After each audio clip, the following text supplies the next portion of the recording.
Fires have forced more than 14,000 people to leave their homes in British Columbia.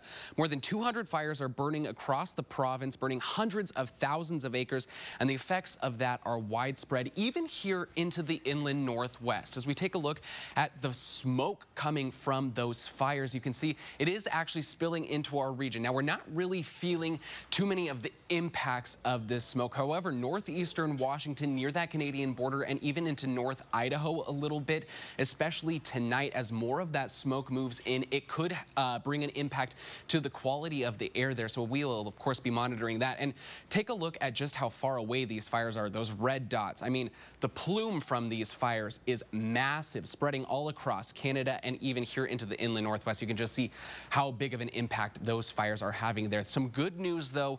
Hopefully tonight we can see a change. We're going to shift to a southwesterly flow moving into the inland northwest. The hope is that as we do shift to that, it will push that smoke further north, and any impacts that that does have to our air quality will be pushed out of the region. And we do have a ridge of high pressure building down here into the southwest.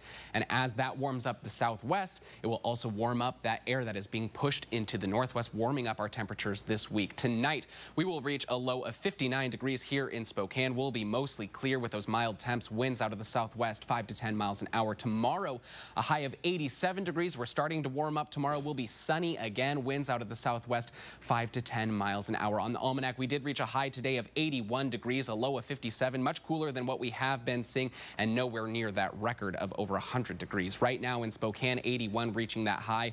In 80 degrees in Coeur d'Alene, winds only 5 miles an hour in Coeur d'Alene. Our lows tonight going to be into the upper 50s, mid 50s across most of the region. A little cooler though in Deer Park, 48 degrees there. Then in tomorrow, most of the region into the mid to upper 80s, a couple 90s, 91 in Moses Lake and Wenatchee, 94 in Lewiston. Then we really start to warm up into the 90s for most of the week.